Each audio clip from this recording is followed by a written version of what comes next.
हमारे चैनल पे एक ट्रिग्नोमेट्री की सीरीज चल रही है जिसमें हम पूरी ट्रिग्नोमेट्री की जीरो से लेकर फुल वर्जन तक हम पूरा कंप्लीट स्टडी कर रहे हैं, जिसके अंदर हम अब तक त्रिकोणमिति के जो समकोण त्रिभुज के लिए 6 अनुपात होते हैं उनका मान हमने निकाला, उनके अनुपातों का अध्ययन किया।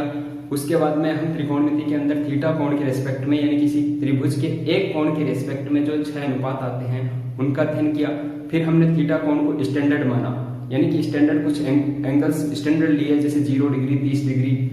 45 डिग्री, 60 डिग्री और 90 डिग्री। इनके लिए हमने त्रिकोणमिति के सभी 6 अनुपातों के मान निकाले। उसके बाद में हमने एक वीडियो बनाया था जिसमें हमने बताया था कि कैसे डिग्री कोण को पाई कोण में, पाई यानी कि रेडियन कोण में बदलते हैं और रेडियन को किस तरीके से डिग्री में चेंज करते हैं। उसके बाद में हमने त्रिकोणमिति के लिए ही इन्हीं 6 अनुपातों के एक समकोण त्रिभुज के लिए कुछ सर्वसमीकाएं बनाई और उन सर्वसमीकाओं का हमने अध्ययन करके कुछ अन्य सर्वसमीकाओं को सिद्ध किया। उसके बाद हमने अपनी बात को आगे बढ़ाते हैं। अब आगे इस तरीके से बढ़ाएंगे कि देखिए, अब तक हमने जो अध्ययन किया है वो धनात्मक कोण के लिए किया है, लेकिन अगर हमारा कोण ऋणात्मक हो तो उसका बिहेवियर त्रिकोणमिति के 6 अनुपातों के लिए किस तरीके से होगा। यानी कि चतुर्थांश में हमने ये देखा था कि किसी चतुर्थांश के अंदर, जैसे मान लो हमारा एक चतुर्थांश है ये जिसमें हमारा ये क्या है, फर्स्ट क्वाड्रेंट, ठीक है, और ये हमारा सेकंड क्वाड्रेंट, और अगर ये थर्ड क्वाड्रेंट लेता हूं और इसको मैं फोर्थ क्वाड्रेंट लेता हूं, ठीक है, तो ऐसे में हमारा कोण, हमारा एंगल अगर प्रथम से द्वितीय की तरफ जाता है, यानी कि फर्स्ट कोऑर्डिनेट से सेकंड कोऑर्डिनेट की तरफ जाता है, अगर मैं एक एक्सिस को रेफरेंस मानता हूं तो इसको रेफरेंस मान के मैंने ये लिया था, तो इसको हम क्या कहेंगे, इसको हम कह रहे थे धनात्मक कोण, धनात्मक कोण यानी कि पॉजिटिव एंगल, इसको हम पॉजिटिव एंगल मान लेते हैं। लेकिन अगर यही कोण इस तरीके से गति करे कि ये हमारा एक्स अक्ष से, ये जो हमारा माइनस एक्सिस होगा, ठीक है, और ये हमारा वाई एक्सिस है और ये हमारा माइनस वाई एक्सिस है, ठीक है। अगर ये इस तरीके से गति करता है फर्स्ट कोऑर्डिनेट से सेकंड कोऑर्डिनेट की तरफ, तो ये क्या था, हमारा धनात्मक कोण था। लेकिन अगर यही थीटा कोण प्रथम चतुर्थांश से चौथे चतुर्थांश की तरफ जाता है, तो इसको हम क्या मानेंगे, कोण को नेगेटिव, ठीक है। यानी इस कोण को हम क्या कहेंगे, ऋणात्मक दिशा में गति कर रहा है। यानी कि ये कोण जो घूर्णन कर रहा है, यानी कि ये जो भुजाएं होंगी, यहाँ पे जो भुजा बनेगी यहाँ पे, ठीक है, ये हमारी प्रारंभिक भुजा होगी, हम इसको रिस्पेक्ट मान रहे हैं, इस एक्सिस को हम क्या कर रहे हैं, प्रारंभिक भुजा मान रहे हैं, ये हमारी अंतिम भुजा होगी। प्रारंभिक भुजा और अंतिम भुजा के बीच का झुकाव जो है वो क्या होता है, कोण। अगर वो ऋणात्मक दिशा में है तो हम क्या कहेंगे, अगर इस दिशा में है तो उसको हम मानेंगे ऋणात्मक कोण, और अगर वो इस दिशा में है, यानी कि हमारा जो अंतिम भुजा इस दिशा में गति कर रही है, यानी कि ये कोण इस दिशा से गति कर रहा है, तो उसको हम क्या मानेंगे, धनात्मक कोण। अब देखिए, धनात्मक कोण जो होता है वो क्या है, घड़ी की विपरीत दिशा में गति कर रहा है, यानी कि घड़ी किस तरीके से चलती है, इस तरीके से चलती है घड़ी की सुइयां, ठीक है। अब यहाँ पे ये जो कोण है वो किस घड़ी की सुइयों की दिशा की विपरीत दिशा में है, तो हम इसी को क्या बोलते हैं, एंटी क्लॉकवाइज, एंटी क्लॉकवाइज, ठीक है। अब यहाँ पे ये जो कोण है जो हम ऋणात्मक लेके चल रहे थे, प्रारंभिक दिशा से, प्रारंभिक भुजा से अंतिम भुजा के बीच में जो कोण बन रहा है, अगर वो घड़ी की दिशा में काम कर रहा है गति, तो उसको हम यहाँ क्या बोल रहे हैं, ऋणात्मक कोण, ठीक है, ऋणात्मक कोण। और यहाँ पे इसको हम क्या कर रहे हैं, नेगेटिव एंगल बोलेंगे, और इसकी डायरेक्शन जो होगी क्या होगी, वो क्लॉकवाइज होगी, क्लॉकवाइज होगी, ठीक है। यानी कि घड़ी की दिशा में जो गति करेगा कोण, उसको हम क्या कहेंगे, ऋणात्मक कोण, और जो घड़ी की विपरीत दिशा में गति करेगा, यानी कि घड़ी की सुइयों की विपरीत दिशा में गति करेगा, उसको हम क्या कहेंगे, धनात्मक कोण। ये हमारे हो गए कोण, ठीक है। तो अभी हम अपने मेन सवाल जो हम पढ़ रहे हैं उसके लिए हम देखते हैं कि हमारा जो से मान लो कि हम एक इसी के अंदर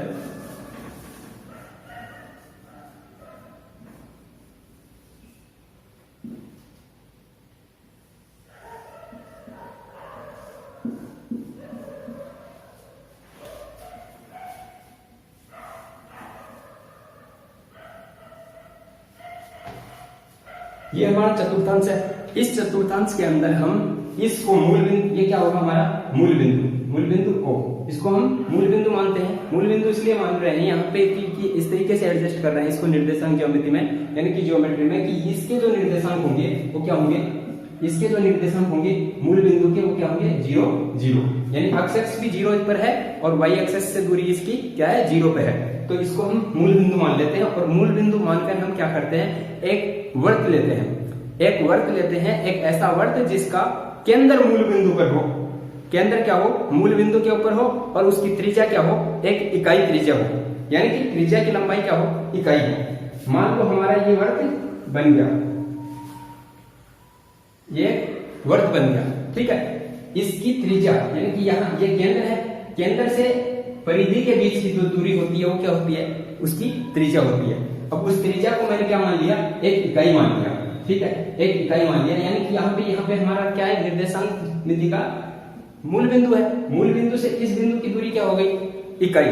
इकाई। तो इस बिंदु के निर्देशांक क्या होंगे, इस बिंदु के निर्देशांक क्या होंगे, हम क्या लिखते हैं निर्देशांक में, जब भी किसी बिंदु के निर्देशांक लिखते हैं तो पहले अक्ष का निर्देशांक, वाई का निर्देशांक। अक्ष का मतलब क्या है, मूल बिंदु से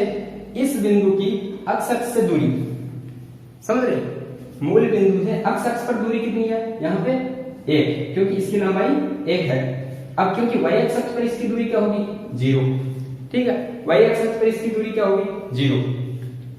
अब ऐसे में मैं एक बिंदु लेता हूं इसी के परिधि के ऊपर, ठीक है, एक बिंदु लेता हूं इसकी परिधि के ऊपर, ये मैंने एक बिंदु ले लिया P, ठीक है। अब यहां से मैं क्या करता हूं, इसके ऊपर इसको मिलाता हूं, ठीक है। अब यहाँ पे जो बिंदु होगा, इस बिंदु के निर्देशांक क्या होंगे, यहाँ पे जो बिंदु होगा उसके निर्देशांक क्या होंगे, देखो अक्ष से इसकी दूरी क्या है, ये अक्ष से किधर कितना मूव कर रहा है 0, ठीक है, और वाई एक्स पर कितना मूव कर रहा है, वाई एक्स पर हमारा मूव कर रहा है कितना 1, ठीक है, क्योंकि ये देखो ये यहां से लेकर यहां तक की दूरी इसकी क्या है, इकाई है, इसके और इसके बराबर है, क्योंकि ये वर्त है। अब यहाँ पे देखिए, अगर इसमें बिंदु P की बात करूं तो इसका, ठीक है, इसको इस लंब पे दूरी डालूंगा तो ये वाली दूरी जो है वो क्या होगी, ठीक है, ये तो इसका अक्ष निर्देशांक हो जाएगा, ठीक है। और उसके बाद में यहां पे अगर मैं लंब डालता हूं तो यहां से लेकर यहां तक की दूरी इसका क्या होगा, वाई अक्ष, ये अक्ष दूरी होगी और ये इसका वाई होगा। तो इसको मैं मान लो कि इसको अक्ष मानता हूं, इसको अक्ष मानता हूं और इसको वाई मानता हूं, ठीक है। तो ये हो गया है कि हमारे P बिंदु के निर्देशांक, P बिंदु के निर्देशांक होंगे, यहाँ पे मैं इसका कोण मानता हूँ थीटा, ठीक है। अब माना कि ये जो है कोण बना रहा है कितना, थीटा कोण बना रहा है, थीटा कोण बना रहा है। थीटा कोण बनाने पर ये देखो, तो थीटा कोण बनाने पर ये हमारा एक क्या हो गया, ये हमारा एक समकोण त्रिभुज बन गया, ये एक हमारा समकोण त्रिभुज बन गया, जिसका ये वाला डिग्री कोण क्या है 90 डिग्री है, ठीक है। अब 90 डिग्री होने पे अब हम इसका क्या कर सकते हैं, त्रिकोणमितीय अनुपात निकालेंगे। तो देखिए त्रिकोणमितीय अनुपात हम क्या करते हैं, साइन थीटा, साइन, इसके लिए इस जो समकोण त्रिभुज बना है इसमें थीटा कोण के रिस्पेक्ट में ये इसका क्या हो जाएगा लंब, ये इसका क्या हो जाएगा आधार और ये इसका क्या है करंट, ठीक है, करंट। अब यहां से केंद्र से इस बिंदु की दूरी ये भी क्या है इकाई, समझ रहे हो। तो करंट क्या हो गया, यहां पे देखो कि यहां पे करंट तो इसका क्या हो गया, करंट क्या हो गया 1, ठीक है। उसके बाद में आधार, आधार हमने क्या लिया है इसका अक्ष, ठीक है, आधार क्या हो जाएगा इसका, जो कि हमने अक्ष माना है, क्योंकि यहाँ पे देखो निर्देशांक में हमने ये माना है कि यहाँ से यहाँ तक की दूरी इसकी क्या है अक्ष है, और यहाँ से यहाँ तक की दूरी जो वाई एक्स पर दूरी है वो क्या है वाई है। तो ये वाई इसके बराबर भी होगा, ये वाई इसके बराबर भी होगा, तो लंब क्या होगा, लंब जो होगा हमारा किसके बराबर होगा, वाई के बराबर, ठीक है। यानी कि कर्ण हमारा इकाई है, आधार हमारा जो है अक्ष है और लंब जो हमारा वाई है, ठीक है। ऐसे में हमारे त्रिकोणमिति के जो 6 अनुपात हैं वो क्या होंगे, देखिए साइन थीटा, साइन थीटा क्या होता है लंब बटे कर्ण, ठीक है, लंब बटे कर्ण, लंब कितना है वाई और कर्ण कितना है 1, यानी कि वाई, ठीक है। साइन थीटा हमारा क्या हो गया y, और cos थीटा हमारा क्या हो जाएगा, cos थीटा क्या होगा, आधार बटे करण, आधार कितना हमारा अक्ष, ठीक है, और करण क्या है 1, यानी कि हमारा क्या हो गया ये अक्ष। अब देखिए जब हमारा कोण थीटा है, तो हमारे अनुपात क्या है, अक्ष और y, जो कि किसके बराबर है, साइन थीटा और cos थीटा के बराबर है। तो इसको मैं इस तरीके से लिख सकता हूं ना कि P जो अक्ष का मान यहाँ पे क्या आ जाएगा, cos थीटा, और y का मान क्या आ जाएगा, साइन थीटा, ठीक है। अगर हमारा कोण थीटा है जो कि धनात्मक है, उसके निर्देशांक अगर यहाँ पे x y है, तो अगर इकाई त्रिज्या के वर्ग पर हम ये निर्देशांकित करते हैं, तो हमारे इस बिंदु के, यानी कि यहाँ पे जो गति करेगा बिंदु, यहाँ पे अगर ये बिंदु यहाँ पे होता तो थीटा कोण अलग होता, थीटा कोण का मान अलग होता, लेकिन उसके निर्देशांक को हम किस तरीके से निकाल सकते हैं कि cos थीटा और sin थीटा के रूप में निकाल सकते हैं, ठीक है। अब देखिए हमारा जब कोण यहाँ पे क्या है, अक्ष और y दोनों क्या है, धनात्मक, तो अगर हमारा यहाँ पे क्या है, cos थीटा और sin थीटा जो है निर्देशांक आ रहे हैं, अगर मैं क्या करता हूं इतने ही मान का, अब क्या करता हूं मैं इतने ही मान का, यानी कि जो थीटा कोण था वही थीटा कोण मैं क्या करता हूं ऋणात्मक लेता हूं, थीटा कोण ऋणात्मक लेता हूं, यानी कि अभी क्या है, थीटा का जो मान है वो उतना ही है, कितना, जितना पहले था, लेकिन उसकी दिशा क्या है, अभी ऋणात्मक है, दिशा ऋणात्मक है। तो इस बिंदु का मैं इसको अगर P1 नाम देता हूं, तो यहाँ पे देखिए P2 के निर्देशांक क्या होंगे। अब यहाँ पे देखिए कि अगर मैंने इसको क्या किया था, ये थीटा कोण हो गया, ये माइनस थीटा कोण हो गया। अब यहां से यहां तक की जो दूरी मैंने क्या मानी थी, अक्ष, ठीक है, और अक्ष ये यहाँ पे अक्ष क्या है, पॉजिटिव, ये इधर क्या लगे होता है अक्ष नेगेटिव, और यहाँ पे y क्या होता है, पॉजिटिव, ठीक है, इधर y क्या होता है, नेगेटिव। तो इस बिंदु के निर्देशांक क्या होंगे, क्योंकि अक्ष का तो यहाँ पे क्या होगा, धनात्मक निर्देशांक आएगा, अक्ष का यहाँ पर क्या आएगा, धनात्मक निर्देशांक आएगा, ठीक है। लेकिन यहाँ पे y क्या है, y का जो निर्देशांक होगा वो क्या आएगा, माइनस y आएगा, क्योंकि इस समय हमारे पास क्या है, इस बिंदु के जो निर्देशांक है वो किस चतुर्थांश में है, चौथे चतुर्थांश में, यानी कि अक्ष का जो निर्देशांक होंगे यहां से लेंगे, ठीक है, यानी कि अक्ष से यहाँ की दूरी जो कि पहले अक्ष थी वो हमारी क्या है, अब भी अक्ष है, लेकिन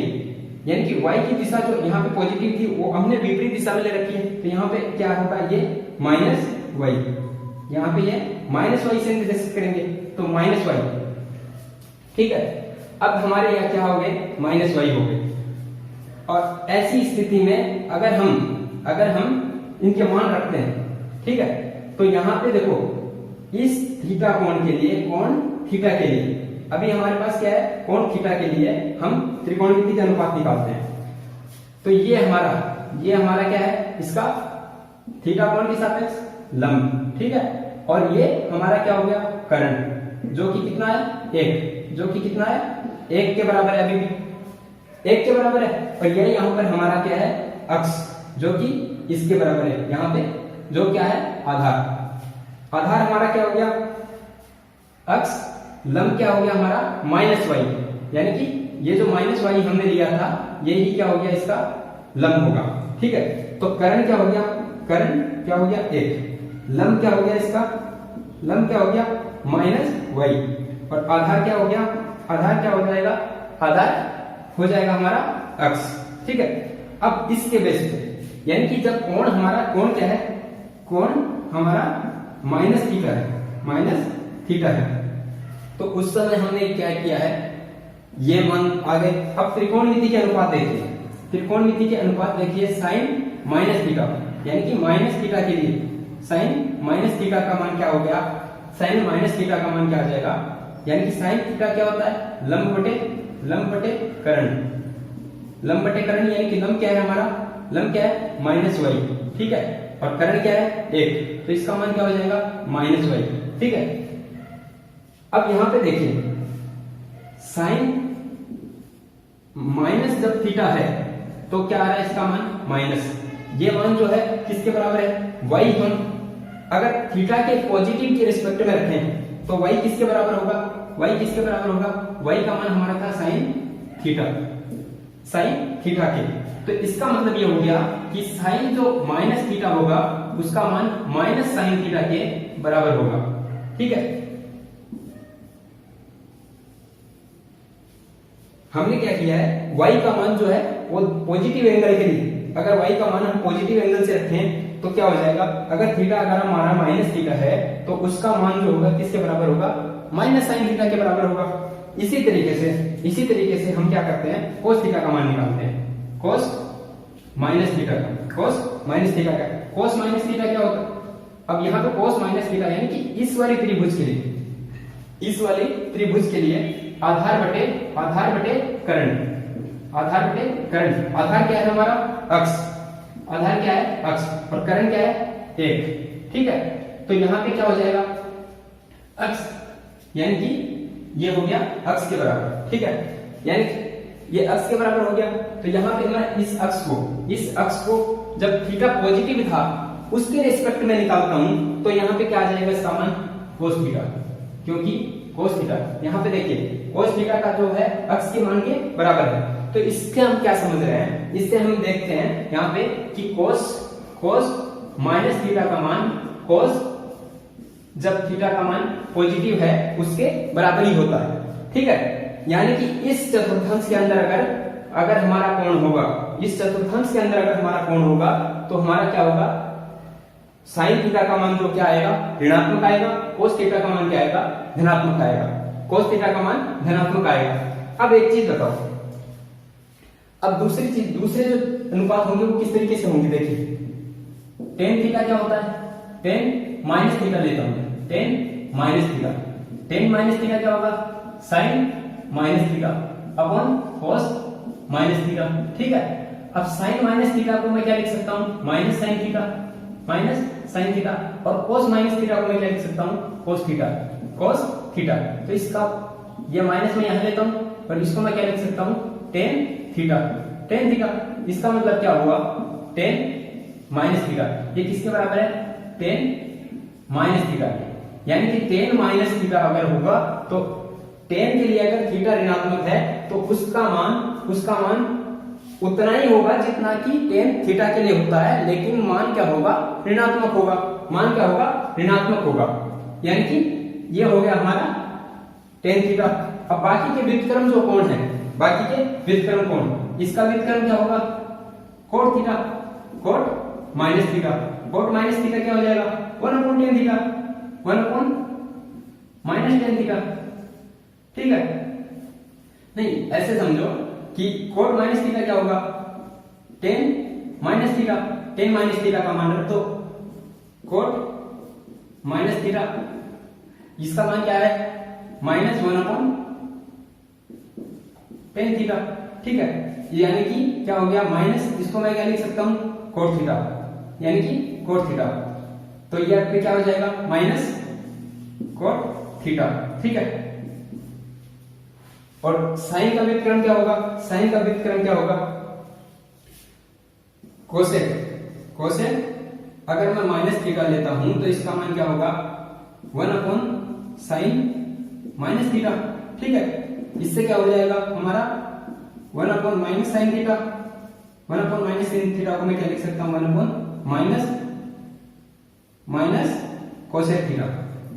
कोसेक थीटा। ठीक है, ये किसका मान हो गया, कोसेक माइनस थीटा का। ठीक है, कोसेक माइनस थीटा इसके बराबर आ गया। हमारे पास क्या आ गया, साइन आ गया, कोस आ गया, कोट आ गया, टेन आ गया और कोसेक आ गया। अब सेक देखिए, sec theta, sec minus theta क्या होगा, सेक माइनस थीटा को हम क्या लिखेंगे, 1/cos minus theta, 1/cos minus theta, 1/cos minus theta. यहाँ इसका मान किसके बराबर होता है, इसका मान किसके बराबर होता है हमारा 1/cos थीटा के। 1/cos थीटा को मैं क्या लिख सकता हूँ, 1/cos थीटा को मैं क्या लिख सकता हूँ, सेक थीटा, यानी कि सेक माइनस थीटा का मान हमारे पास क्या हो जाएगा, sec theta.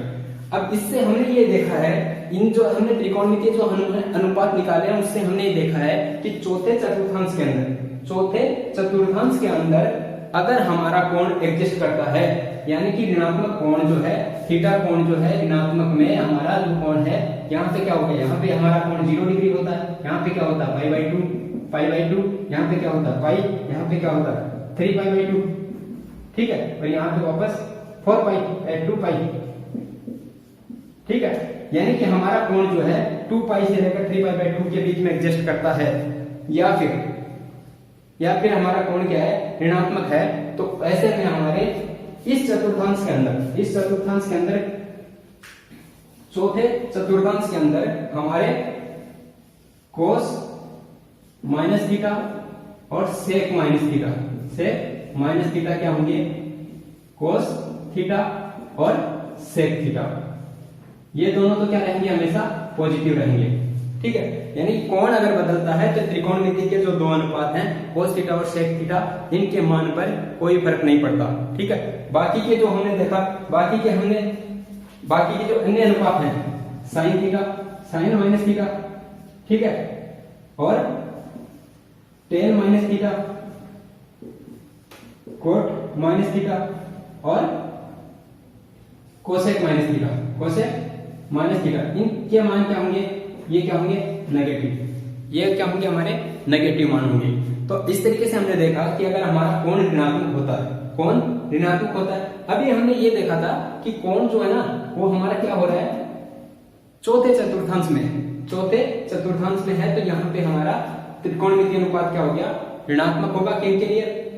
Sine theta, tan theta, cot theta और कोसेक थीटा के लिए। कोस थीटा और सेक थीटा के मान जो है वो थीटा कोण के ऋणात्मक होने पर भी क्या होंगे, पॉजिटिव ही रहेंगे, ठीक है, इनके मान हमारे पॉजिटिव ही एडजस्ट करेंगे। अभी हमने यहाँ पे देखा, जैसे पहले चतुर्थांश में हमने देखा था, तो यहाँ पे हमारे त्रिकोणमिति के जो सभी अनुपात हैं, त्रिकोणमिति के सभी अनुपातों के मान क्या आएंगे, धनात्मक आएंगे, यानी कि ऑल आर पॉजिटिव। इसमें सभी त्रिकोणमिति अनुपातों के मान अगर कोण प्रथम चतुर्थांश में एग्जिस्ट करता है, यानी कि 0 डिग्री से 90 डिग्री के बीच में है थीटा का मान, तो हमारे सभी त्रिकोणमिति अनुपात क्या आएंगे, पॉजिटिव आएंगे। लेकिन अगर हमारा कोण जो है 3π/2 से 2π के बीच में है, 2π के बीच में है, या फिर कोण ऋणात्मक नेगेटिव 0 डिग्री से नेगेटिव -90 डिग्री के बीच में एग्जिस्ट करता है, तो ऐसे में हमारा cos थीटा और sec थीटा का मान तो क्या होगा, धनात्मक ही रहेगा। लेकिन बाकी के 4 जो त्रिकोणमितीय अनुपात हैं उनके मान क्या होंगे, ऋणात्मक होंगे। अब हम चतुर्थांश 2 और चतुर्थांश 3 के लिए हम देखेंगे कि किस तरीके से ये जो मान है वो इसके अंदर किस तरीके से बिहेव करेंगे। अभी हम क्या करेंगे कि इस थीटा कोण के मान को इस चतुर्थांश के लिए लेंगे, ठीक है, इस चतुर्थांश के लिए लेंगे। तो देखिए